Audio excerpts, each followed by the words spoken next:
이번 챕터에서는 C++에서 가장 많이 사용하는 컨테이너 타입인 벡터에 대해서 이야기를 해볼 거예요. 그리고 이번 영상에서는 벡터를 사용하는 이유와 장점, 그리고 간단한 예제 코드를 보여드릴 거예요. 먼저 cppreference.com에서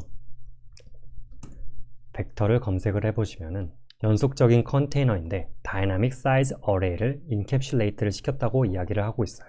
Dynamic Size Array와 이 두 개가 핵심 키워드예요. 그런데 다이나믹한 연속적인 어레이는 여러분들이 C++를 어느 정도 아시면은 벡터를 사용하지 않고 만드는 법을 알고 계실 거예요. 예를 들어서 int의 포인터를 만들고 numsptr은 uint5 그리고 delete numsptr 이런 식의 코드를 짤 수가 있을 거예요. 이 nums pointer array 안에 숫자를 넣어주고 싶으면은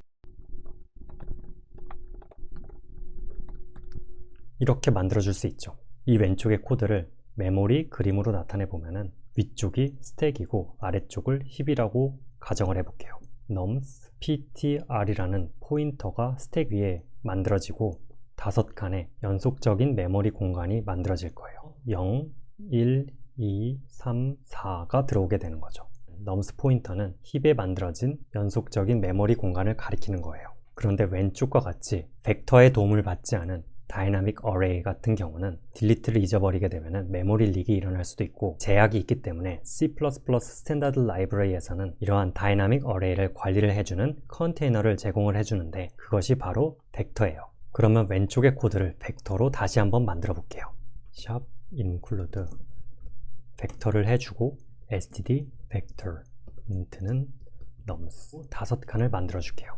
int i는 5 그림으로 나타내 보면은 오브젝트가 생기고 힙 위에 똑같이 5칸의 연속적인 메모리 공간이 생기면서 0, 1, 2, 3, 4가 들어오게 되는 것이죠.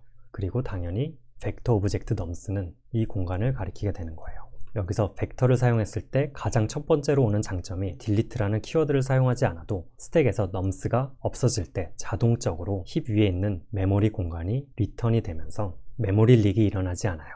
그리고 힙 위에 있는 nums의 공간을 이니셜라이제이션을 해주기 위해서 for loop이 필요 없이 바로 0, 1, 2, 3, 4 이러한 방식으로 초기화를 해주는 것도 가능해요.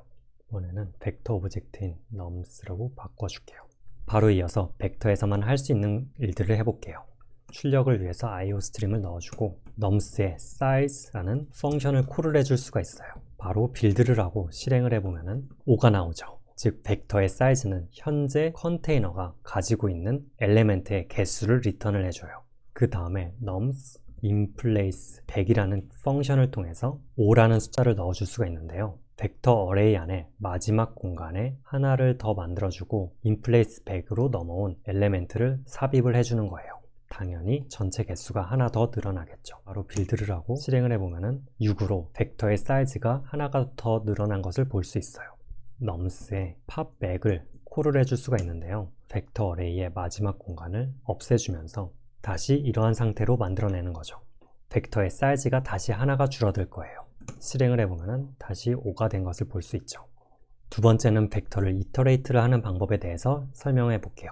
주로 많이 쓰는 방법이 std size t 인덱스는 nums의 사이즈보다 작다면 계속 증가하는 방식으로 코드를 짜셨을 거예요. 다른 방식으로 이터레이터를 받아서 nums.begin nums가 end가 되지 않을 때까지 올려주면서 이터레이터가 가리키는 것을 출력을 해주는 방법으로 코드를 짜셨을 수도 있어요. 실행을 해보면 둘 다 0에서 5까지 그리고 0에서 5까지 출력을 해주는 것을 볼 수 있어요. 첫 번째 방법을 써도 되고 두 번째 방법을 써도 되는데 벡터를 이터레이트를 하는 가장 좋은 방법은 ranged for를 사용하는 것이 가장 좋아요. reference num은 nums라고 얘기를 해주고 가장 안전하고 옵티마이즈드가 되어 있어요. 이 for loop 안에서 엘레멘트를 바꿔주지 않는다면 const를 붙여주는 것이 더 안전하죠.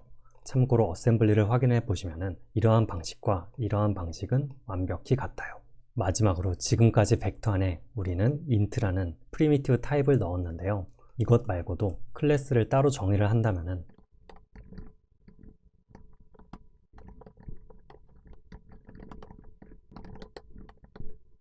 고양이의 벡터 또한 만드는 것이 가능해요.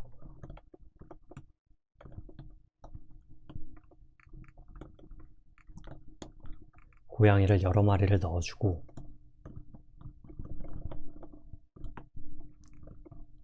벡터 어레이 안에 있는 각 고양이에 대해서 멤버 펑션을 호출을 하는 방식의 코드도 가능해지는 거죠. 실행을 해보면은 1살짜리부터 4살짜리까지 전부 뮤라고 외치는 것을 볼 수 있어요.